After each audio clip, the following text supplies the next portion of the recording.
बिस्मिल्लाहिर्रहमानिर्रहीम। तो ये नोट्स टू द अकाउंट का क्वेश्चन है आपके सामने।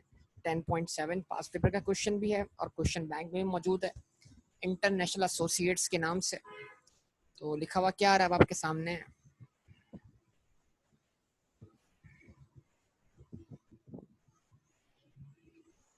The following information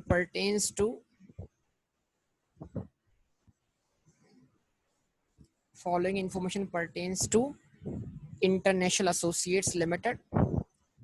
The intangible asset as at 30th June 2015 were as follows.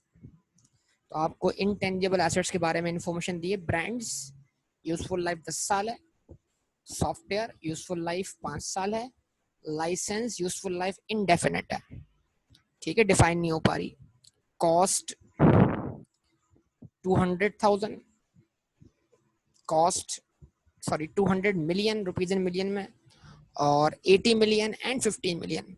और अब तक इन पर जो अक्यूमुलेट अमोर्टाइजेशन चार्ज हुई है या इम्पेयरमेंट मिला के चार्ज हुई है वो कितनी है? 40 मिलियन एंड 48 मिलियन।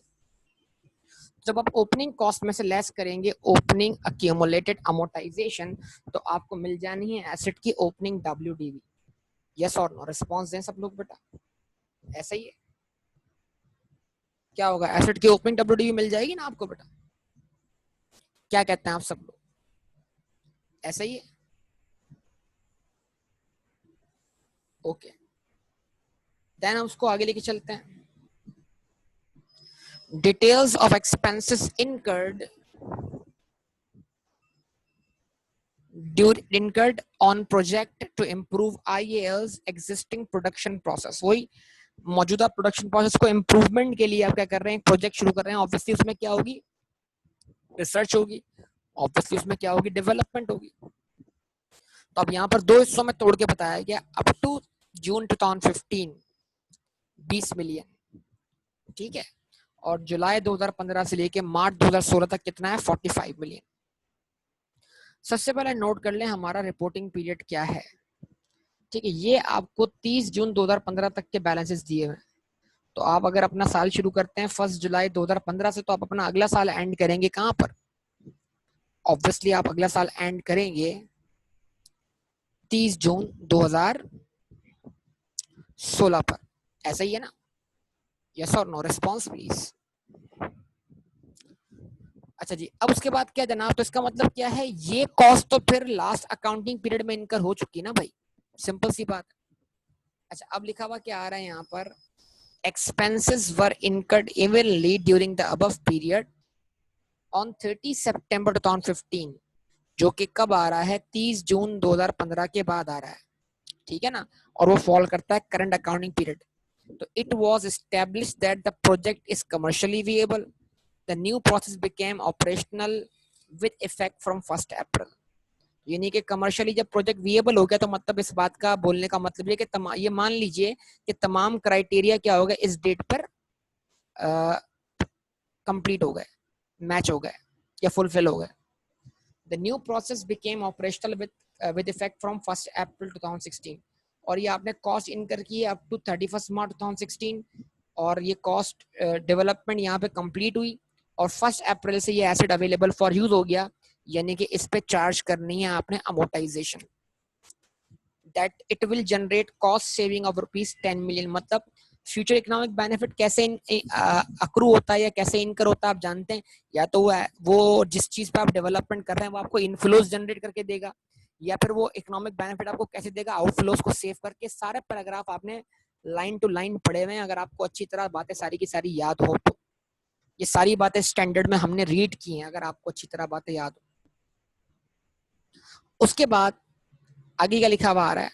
आगे लिखा हुआ आ रहा है IAL, सॉरी, लिखा हुआ आ रहा है ऑन 1 अगस्त 2015, जो कि करंट अकाउंटिंग पीरियड है।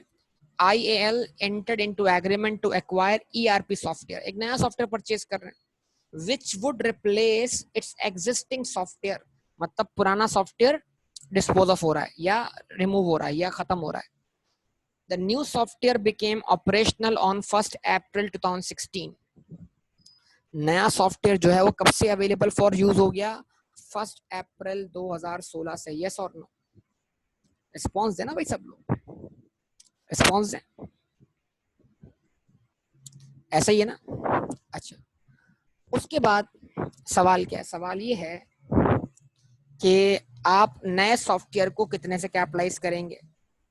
तो लिखा हुआ क्या, the new software became operational on 1 April 2016, IAL incurred the expenditure in respect of ERP software, purchase price including 15% sale tax. तो वही, अगर सेल टैक्स के बारे में कोई इन्फॉर्मेशन नहीं दी हुई, आप उसको नॉन रिफंडेबल मान लें और उसको कॉस्ट में रहने दें। ट्रेनिंग कॉस्ट हम कैपिटलाइज नहीं करेंगे। Consultancy for implementation of ERP जो है वो आपकी एक तरीके से क्या है, क्या बोल सकते हैं हम इसको, इसके लिए एक स्पेसिफिक टर्म यूज हुई थी अगर आपको याद हो, प्रोफेशनल फी बोल सकते हैं आप इसको, ठीक है जी। तो ये इसके अंदर क्या हो जाएगी, ऐड हो जाएगी। तो आपकी इस तरह जो टोटल कॉस्ट आएगी सॉफ्टवेयर की वो कितनी आएगी, 120 million. The ERP software has an estimated useful life 15 years. However, IAL expect to use it for a period of 10 years. तो अगर एक लाइफ 15 साल है और आपकी एक्सपेक्टेशन है कि आप इससे कितना इकोनॉमिक बेनिफिट ले पाएंगे 10 साल तक, तो आप उसको कितने पे अमोर्टाइज करेंगे, फिर बताइए, रिस्पॉन्स दीजिए। आपको फिर इस सॉफ्टवेयर को कितने पर अमोर्टाइज करना चाहिए, ऑब्वियसली 10 साल पर, ठीक है। ये बात तो पहले भी आपसे हो चुकी है। उसके बाद the existing accounting software has become redundant and is of no use. इसका मतलब क्या हुआ, आप उसको बेच नहीं पा रहे, वो आपके किसी काम का नहीं है। मतलब पहली बात ये है कि ये सॉफ्टवेयर, नया सॉफ्टवेयर कब से अवेलेबल फॉर यूजर, 1 अप्रैल से। तो ये तो आपको मानना पड़ेगा जनाब कि 1 जुलाई 2015 से लेकर 31 मार्च 2016 तक 9 महीने पुराना सॉफ्टवेयर इस्तेमाल हुआ है। यस और नो, रिस्पॉन्स प्लीज,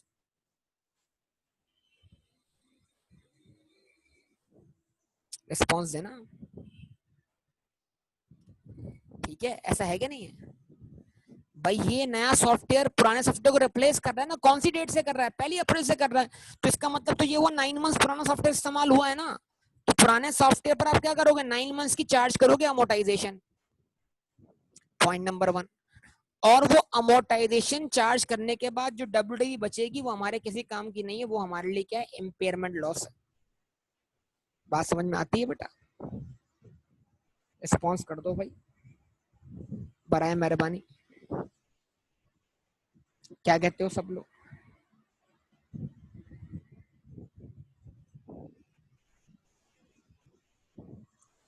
ठीक है, और नए सॉफ्टवेयर पर आप कितनी अमोर्टाइजेशन चार्ज करोगे, 3 महीने की, दैट्स ऑल। क्लियर बात, चलें जी आगे बढ़ते हैं। अच्छा जी, आगे क्या लिखा हुआ, during the year ended 30 June 2016 IAL spent 10 million on development of a new brand। तो ये ब्रांड अब वो खुद से डेवलप कर रहे हैं, जो ब्रांड ऑलरेडी कैपिटलाइज है वो धोखा देने के लिए, वो ऑब्वियसली एक्वायर्ड है, या तो सेपरेटली एक्वायर्ड है या फिर एक्वायर्ड इन बिजनेस कॉम्बिनेशन, दो में से कोई एक बात है। लेकिन जो ब्रांड आप डेवलप कर रहे हो वो इंटरनली जनरेटेड ब्रांड होगा। ब्रांड का मतलब brand name, brand doesn't mean development cost. Development cost एक अलग चीज है। यानी आपने 10 मिलियन खर्च किया है ब्रांड को नाम देने में, प्रोडक्ट को नाम देने में, प्रोडक्ट की ब्रांडिंग में, जिसमें उसकी एडवर्टाइजमेंट, उसकी प्रमोशन, वो सब कुछ क्या होगी, शामिल होगी। समझ पा रहे हैं मेरी बात को। तो अगर ये इंटरनली जनरेटेड यानी डेवलप प्रोडक्ट होता तो उसकी डेवलपमेंट कॉस्ट हम जरूर कैपिटलाइज करते, लेकिन जो डेवलपमेंट कॉस्ट के अलावा उसकी ब्रांडिंग का जो खर्चा हो रहा है ना, वो खर्चा हम कैपिटलाइज नहीं कर रहे बेटा, ये बात ध्यान में रखिएगा। तो 10 million on development of a new brand, useful life of the brand is estimated as 10 years। हाँ, अगर एग्जामिनर आपको धोखा देता है और वो बोलता, वो ब्रांड लव से आपको तंग करता है, क्या भाई, वो बोलता है मिसाल के तौर पर आपने नए ब्रांड को डेवलप करने में 30 मिलियन रुपीस खर्च किए, जिसमें से 20 मिलियन उसकी प्रोडक्ट डेवलपमेंट पे खर्च हुए, जिसमें रिसर्च कॉस्ट, डेवलपमेंट कॉस्ट शामिल है, बाकी 10 मिलियन जो है वो उसकी ब्रांडिंग, प्रमोशन, एडवर्टाइजमेंट, उसके लिए अच्छा सा नाम, किसी थिंक टैंक से सोचने के लिए पैसे खर्च किए हमने। ऐसा ही है ना, क्या कहते हैं आप लोग। तो फिर वो जो ब्रांडिंग वाली कॉस्ट है वो अलग हो जाएगी, और जो प्रोडक्ट को डेवलप करने की कॉस्ट है रिसर्च एंड डेवलपमेंट वो अलग हो जाएगी। उसको आप जो क्राइटेरिया आपके पास है उसके हिसाब से आप देखेंगे। हाँ भाई, मेरी बात आप तक पहुंच रही है या नहीं पहुंच रही? Response please.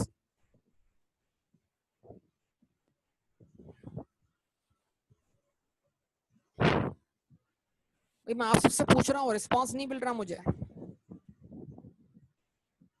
सब बता दें बेटा, सब रिस्पॉन्स कर दें बराए मेहरबानी। ओके जी। The license appearing in IAL's book was issued by the government for an indefinite period. However, on 1st January 2016, the government has introduced a legislation under which the existing license would have to be renewed after 10 years. ठीक है भाई, हर 10 साल बाद अब licence को renew करवाना पड़ेगा। तो ये लेजिस्लेशन कब पास हुई भाई, बताओ, रिस्पॉन्स करो। ये कानून कब पास हुआ? 1 जनवरी को। तो फिर इम्प्लीमेंट कब से होगा? 1 जनवरी से। यस और ऐसा ही है ना? तो अब आप क्या कर दोगे बेटा, जरा इसका हिसाब किताब निकाल लोगे।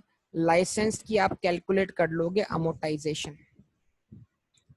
तो बोलो लाइसेंस की कॉस्ट क्या है? लाइसेंस की कॉस्ट है 15 मिलियन। यस और नो? बोलो, रिस्पॉन्स दो बेटा। लाइसेंस की कॉस्ट क्या है यार? जवाब दे दो बराए मेहरबानी यार। ये लिखी हुई कॉस्ट 15 मिलियन। अगर 15 मिलियन को मैं डिवाइडेड बाय 10 कर दूं तो आंसर बनता है 1.5 मिलियन। लेकिन 1.5 मिलियन पूरे साल की डेप्शन है, अमोर्टाइजेशन है। मल्टीप्लाई बाय 6 डिवाइड बाय 12 करना पड़ेगा आपको। अब लिखा हुआ है IAL uses cost model to value its intangible asset and amortizes them on a straight line basis. अच्छा, एक और बात है कि किसी भी इंटेंजिबल एसेट की लाइफ अगर इंडेफिनिट से क्या जाती है, डेफिनेट हो जाती है, तो तब भी हम उसकी एक इम्पेयरमेंट टेस्टिंग क्या करेंगे, परफॉर्म करेंगे। खैर अभी यहाँ पे कोई इम्पेयरमेंट का तस्करा नहीं है इस हवाले से, कोई आपको कैश इनफ्लोज वगैरह नहीं दिए हुए, तो लिहाजा इस पॉइंट को आप इग्नोर करेंगे। अब रिक्वायरमेंट क्या रिक्वायरमेंट है? Prepare a note on intangible assets for inclusion in IAL's financial statement for the year ended 30 June 2016 in accordance with the International Financial Reporting Standard. दो बातें इसमें क्वेश्चन में जरूरी है। जिसका स्टैंडर्ड पढ़ा हुआ है हल्का फुल्का भी, वो भी इस क्वेश्चन को कर जाएगा। लेकिन इस क्वेश्चन को करने के लिए बस एक चाहिए, वो कागज के ऊपर वो ग्राउंड चाहिए जिसके ऊपर इस क्वेश्चन को पुट किया सके, और वो ग्राउंड है नोट का फॉर्मेट। बस तो जिसको नोट बनाना आता है और जिसको स्टैंडर्ड थोड़ा भी पढ़ा हुआ है वो घुमा देगा इस क्वेश्चन को, ठीक है। और जिस अटेम्प्ट में क्वेश्चन आया, तो जिन लोगों ने इसको पढ़ा बड़े आसानी से उन्होंने क्या किया, पेपर पास किया। बल बताने का मतलब यहाँ पर यह है कि मेरे हिसाब से इस क्वेश्चन में कोई भी ऐसी टेक्निकलिटी डिस्कस नहीं की गई।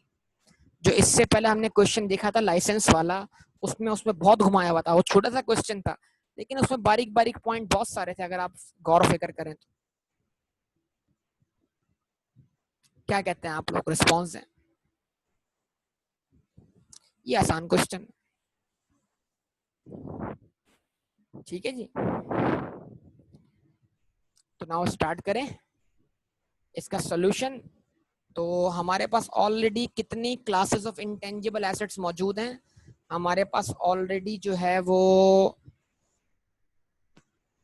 3 क्लासेस हैं, ब्रांड, सॉफ्टवेयर और लाइसेंस। और चौथी क्लास हमारे पास आएगी डेवलपमेंट कॉस्ट। और डेवलपमेंट का क्राइटेरिया कब से मैट हुआ है? 30 सितंबर से।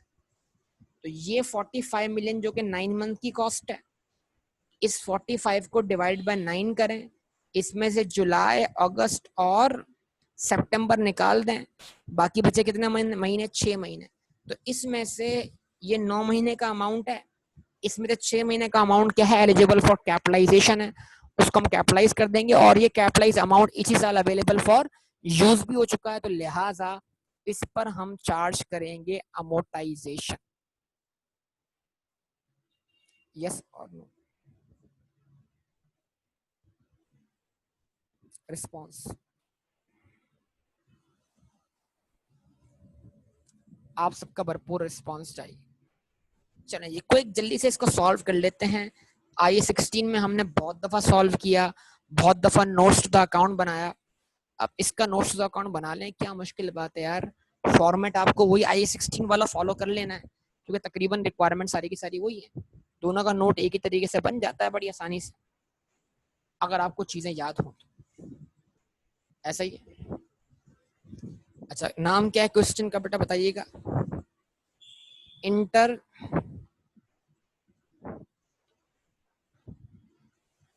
National associates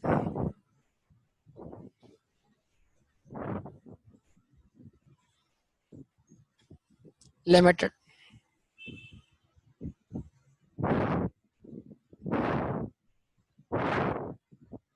notes to the accounts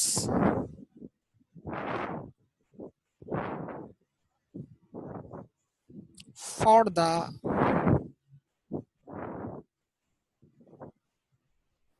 year ended 30th June 2016। ठीक है जी। नोट नंबर 4, intangible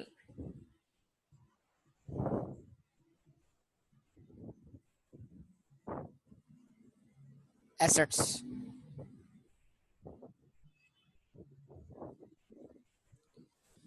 ठीक है जी। उसके बाद आप अब यहाँ पर लिखे हैं डिस्क्रिप्शन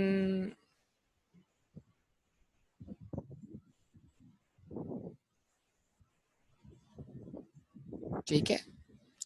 डिस्क्रिप्शन के बाद आप यहाँ पर लिखें, सबसे पहले क्या है, ब्रांड।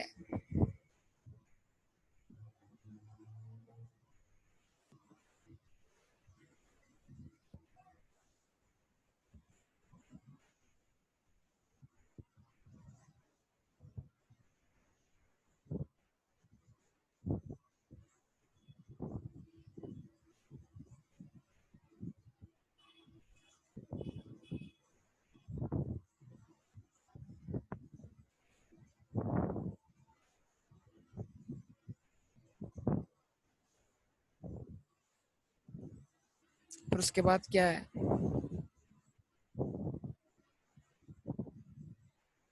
सॉफ्टवेयर है। फिर उसके बाद क्या है, लाइसेंस है। और फिर उसके बाद क्या है, डेवलपमेंट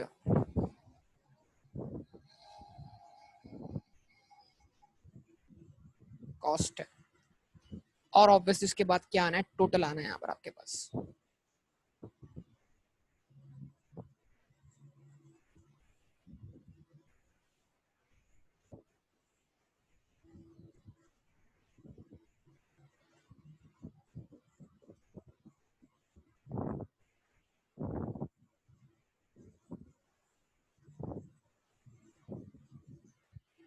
ठीक है जी।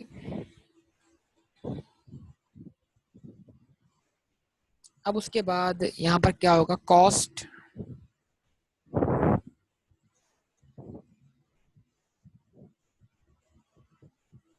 एज ऑन 1 जुलाई। ठीक है।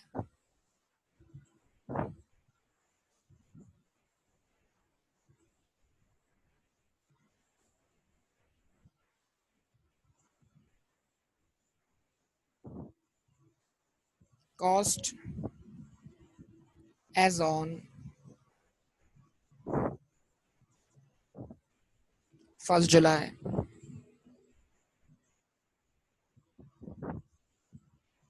2015 less accumulated amortization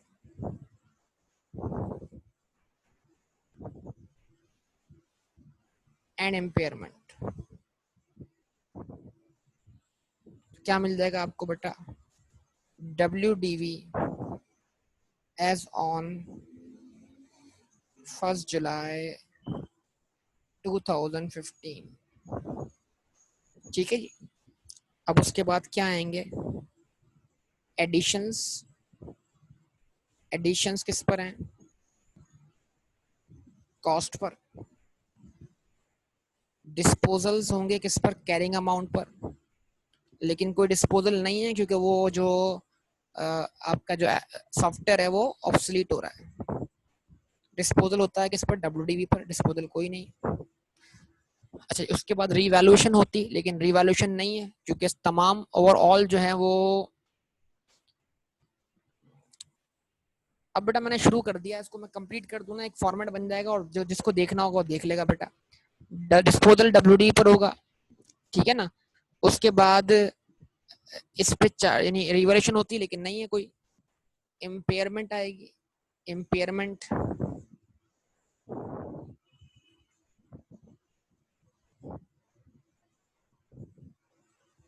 impairment loss,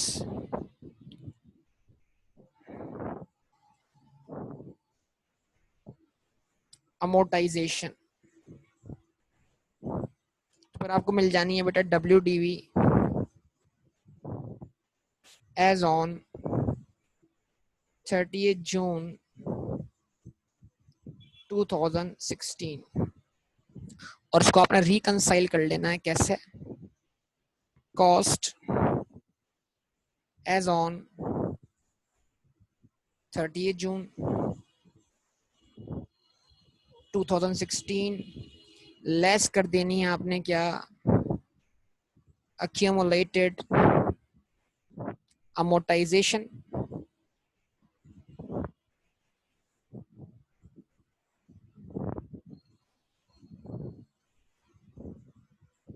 and impairment।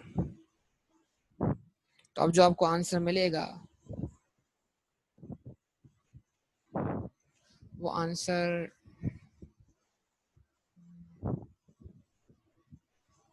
WDV as on 30 June 2016 के बराबर होगा। ठीक है, ऐसा ही है। ऊपर आप लिख दें रुपीज इन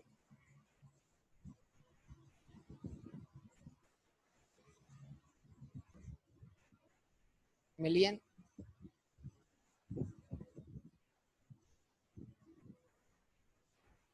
ठीक है जी।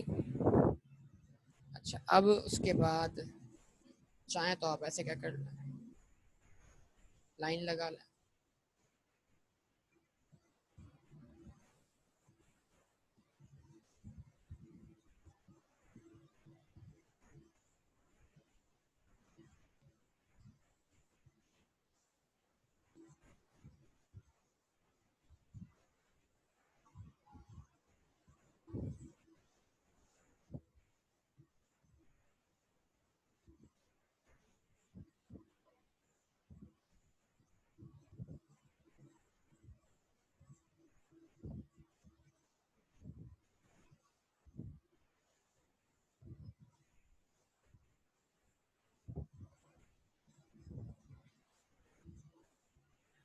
ठीक है जी। अब ये आपके सामने हैं तमाम सिचुएशंस, और जो आपको ओपनिंग बैलेंसेस दिए हुए हैं वो आप यहाँ रखना शुरू कर दें। सबसे पहले कि आपके पास ओपनिंग कॉस्ट है 200 मिलियन, तो यहाँ रख दिया आपने 200 मिलियन। ब्रांड की कॉस्ट, उसकी एक्यूमुलेटेड डेप्शन या अमोर्टाइजेशन 40 मिलियन, तो नीचे आपके पास आंसर क्या आ जाएगा, 160 मिलियन। यस और नो। सॉफ्टवेयर की ओपनिंग WDV कितनी है, ओपनिंग कॉस्ट कितनी है, 80 मिलियन।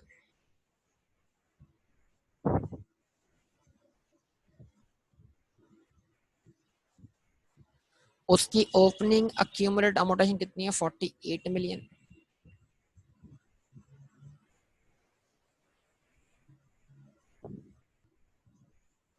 तो आपको WDV मिल जाएगी कितनी, 32 मिलियन मेरे ख्याल से, ऐसे ही है।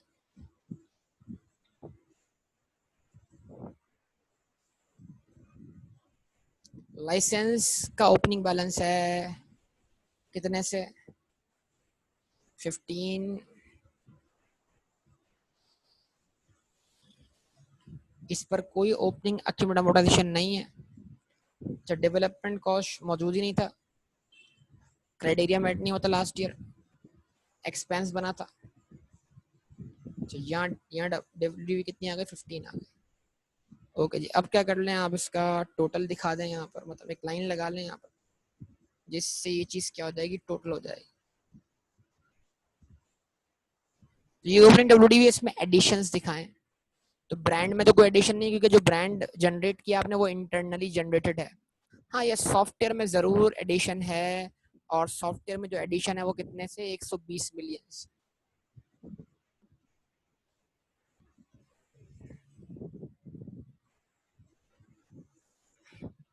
तो सॉफ्टवेयर में एडिशन, ब्रांड में कोई एडिशन नहीं दिखाया आपने। सॉफ्टवेयर में एडिशन दिखाया आपने कितने से 120 बिलियन मिलियन से, ठीक है ना। अच्छा उसके बाद लाइसेंस में कोई एडिशन नहीं है। डेवलपमेंट कॉस्ट क्या होगी, कैपिटलाइज होगी। अच्छा वो डेवलपमेंट कॉस्ट कितने से कैपिटलाइज होगी, वो आप वर्किंग चाहें तो ऐसे ब्रैकेट में कर लें। तो भाई 45 मिलियन की कॉस्ट थी, वो 9 महीने के बराबर थी, मल्टीप्लाई बाय 6 डिवाइडेड बाय 9 करते हैं तो 30 मिलियन के हिसाब से जो है वो अमाउंट डेवलपमेंट कॉस्ट के तौर पे कैपिटलाइज हो गया। अच्छा जी, कोई इनमें डिस्पोजल नहीं है। अब क्या करते हैं भाई, अब सबसे पहले आप वर्कआउट कर लें अमोर्टाइजेशन, इसकी वर्किंग इंपॉर्टेंट है, इसको आप दिखा दें वर्किंग, वर्किंग नंबर 1।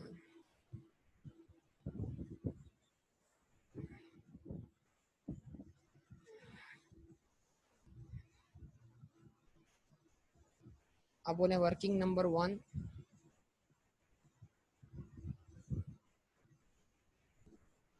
अमोर्टाइजेशन।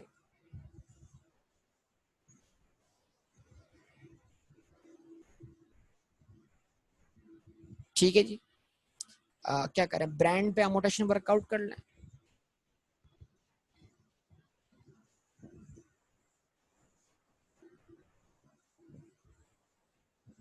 तो ब्रांड की कॉस्ट क्या है बेटा 200, और ब्रांड की यूजफुल लाइफ क्या है,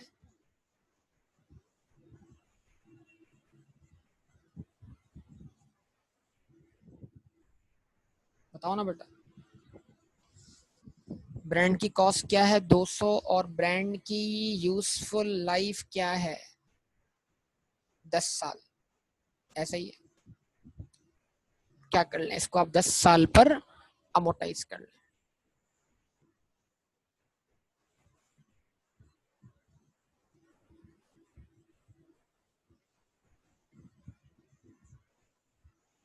डिवाइडेड बाय 10 कर देंगे तो आंसर क्या मिल जाएगा 20 मिल जाएगा।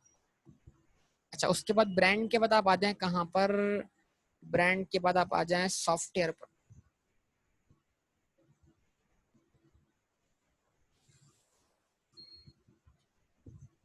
सॉफ्टवेयर में दो किस्म के सॉफ्टवेयर हैं, एक पुराना सॉफ्टवेयर है, एक नया सॉफ्टवेयर है। पुराने सॉफ्टवेयर की कॉस्ट है 80 मिलियन,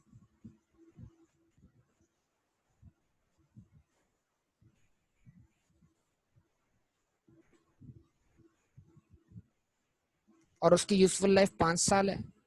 डिवाइड बाय 5 करें, मल्टीप्लाई बाय 9 डिवाइडेड बाय 12 कर दें, फिर प्लस कर दें।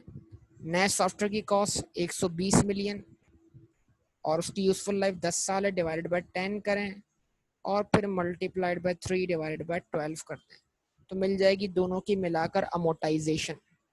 कितनी आ रही है बेटा बताओ जरा। 15 आ रही है, 15। ओके अच्छा उसके बाद अब लाइसेंस की बारी है। लाइसेंस क्योंकि गवर्नमेंट ने रिन्यू करने का बोल दिया है 1 जनवरी से, आज से 10 साल बाद, तो यूजफुल लाइफ हो गई 10 साल। और लाइसेंस की जो कॉस्ट थी वो क्या थी, लाइसेंस की कॉस्ट 15 मिलियन थी, 15 मिलियन को डिवाइडेड बाय आपने 10 किया, मल्टीप्लाइड बाय 6 डिवाइडेड बाय 12 किया, आंसर आ गया आपके पास कितना 0.75 मिलियन। ओके जनाब। उसके बाद अब आप आगे बढ़ते हैं और आप बोलते हैं डेवलपमेंट कॉस्ट के ऊपर अमोर्टाइजेशन। डेवलपमेंट कॉस्ट 1 अप्रैल से अवेलेबल फॉर यूज हो चुकी है। तो डेवलपमेंट कॉस्ट 30 मिलियन से कैपिटलाइज है, उसकी यूजफुल लाइफ 10 साल है। यस और no? Multiplied by 3 divided by 12। तो इसका आंसर भी कितना आएगा आपके पास? 0.75 ही आएगा। ऐसा ही है, ये वर्किंग हो गई बड़ी आसानी से। और आप चार्ज कर दें अमोर्टाइजेशन। क्या बनी अमोर्टाइजेशन? यहाँ पर आ गई 20 मिलियन, यहाँ पर आ गई कितनी? 15 मिलियन। ठीक है जी, यहाँ पर आ गई कितनी?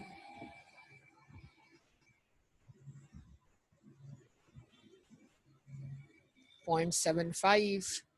यहाँ पर भी कितनी आ गई? 0.75। यस और नो? अच्छा, अब ये जरा बताइए, आपने पुराने एसेट पर आपने कितनी डेप्शन चार्ज की? 80 को जब आपने डिवाइड बाय 5 किया तो आंसर क्या आया?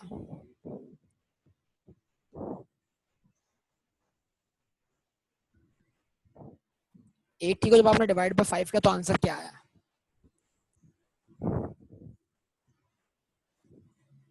रिस्पॉन्स दीजिए ना बेटा। 16। आंसर क्या आया? 16 आया। उसको मल्टीप्लाई बाय 9 डिवाइड बाय 12 किया तो आंसर क्या आया? 12 आया। तो इसका मतलब क्या हुआ? 32 आपकी WDV थी, उस पे चार्ज कर दिया आपने 12 की अमोर्टाइजेशन। रिमेनिंग WDV कितनी बची? 20 की, जो कि आपके किसी काम की नहीं है, वो क्या है आपके लिए? इम्पेयरमेंट है। तो 20 से आपने चार्ज कर दी इम्पेयरमेंट, क्योंकि बाकी किसी एसेट पे चार्ज नहीं हो रही। यस और नो? तो इस तरह मिल जानी है आपको यहाँ पर क्या? Closing WDV।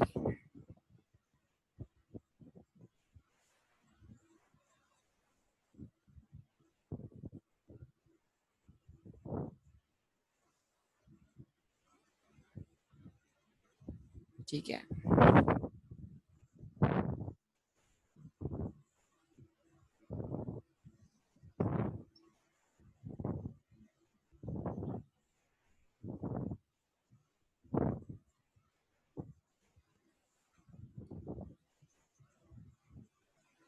ठीक है जनाब। अब बताइए WDV कितनी आती है? 140। यस और नो? अच्छा जी, और 32 प्लस 120 माइनस 20 माइनस 15, क्या बचता है बैलेंस? बताइए WDV का बैलेंस क्या आता है? रिस्पॉन्स दीजिए, क्या आती है WDV? 117। उसके बाद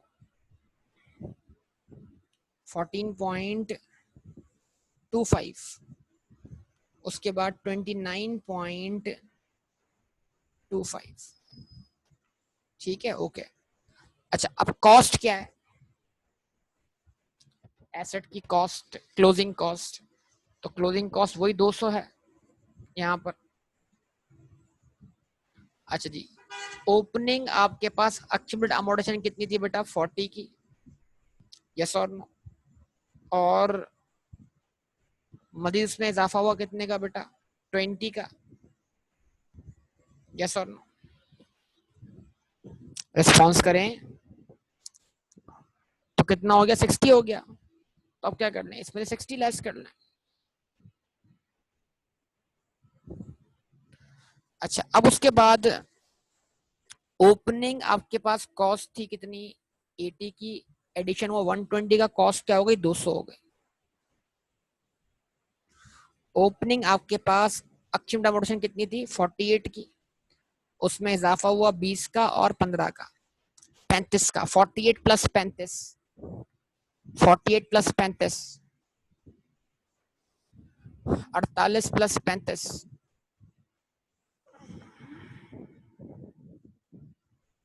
63। नहीं बेटा, 48 प्लस 35, 83।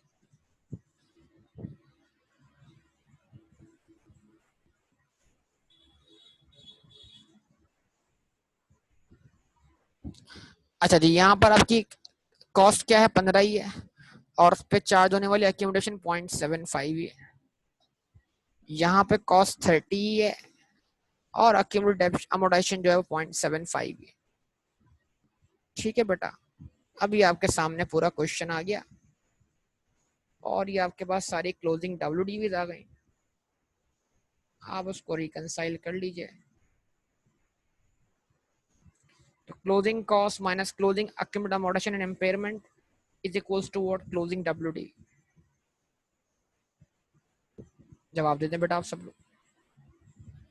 तो यहाँ आंसर 140 आएगा, यहाँ आंसर 117 ही आएगा, यहाँ आंसर 14.25 ही आएगा और यहाँ आंसर 29.25 ही आएगा। बाकी टोटल वाला कॉलम आप खुद से फिल कर लीजिएगा बेटा। तो ये क्वेश्चन आपके सामने पूरा मुकम्मल तौर पे क्या हो गया, सॉल्व हो गया। क्या मुश्किल बात बताइए आप लोग। तो पेपर में बेटा execution is very much important. आपको सवाल तो आता है लेकिन क्या आपके पास वो ग्राउंड तैयार है जिस पे आपने खेलना है। बहुत से बच्चों को तो वो ग्राउंड तैयार करना ही नहीं आता, इस पे उन्होंने खेलना है। पिच तो तैयार ही नहीं की बेटा जिस पे उन्होंने बॉलिंग करवानी है, बैटिंग करनी है। वो पिच भी तो रेडी हो ना, मसला ये है। क्या कहते हैं।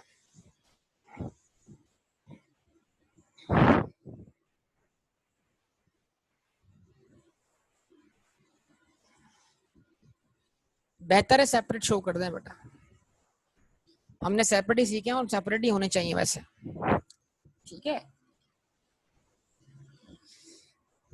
जवाब दीजिए आप सब लोग बेटा। कोई सवाल, कोई बात, कोई परेशानी।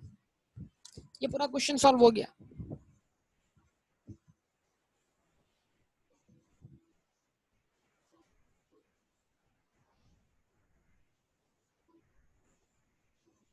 ये किसी को फुल सॉल्यूशन पिक्चर लेनी हो तो ले लें बेटा, फुल सॉल्यूशन पिक्चर।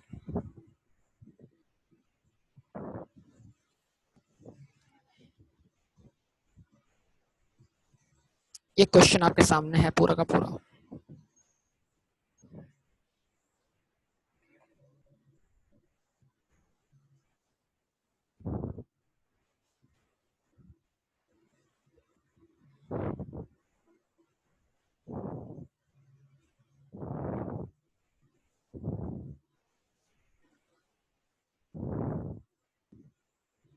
जी बेटा, कोई बात जो रहती हो।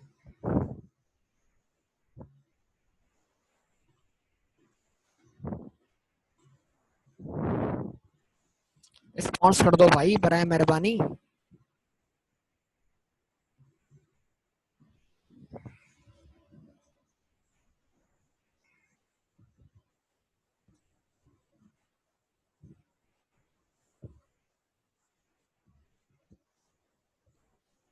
राइजिंग किया आप लोगों ने बेटा।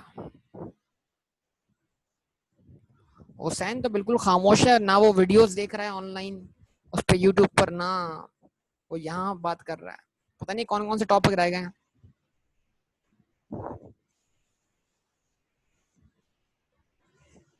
सभी खामोश बैठे हैं, कोई बात कहाँ कर रहा है। बकरा ईद ने सबके हालात खराब कर दिए, लगता ही ये हो रहा है।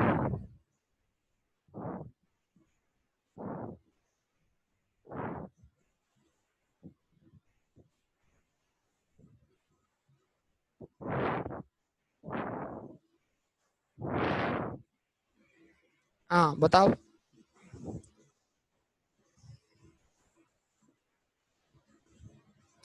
सब खामोशी है।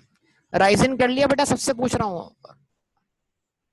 रेजिन, रेजिन के नाम से क्वेश्चन कर लिया आपने।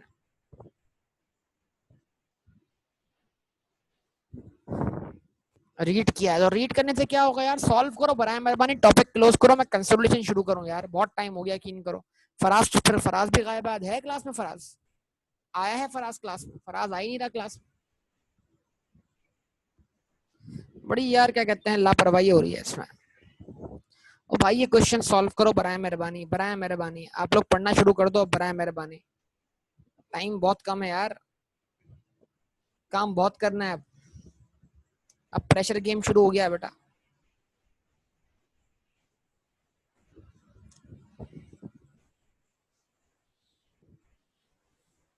भाई बराए मेहरबानी ये टोबी वाला क्वेश्चन करो यार।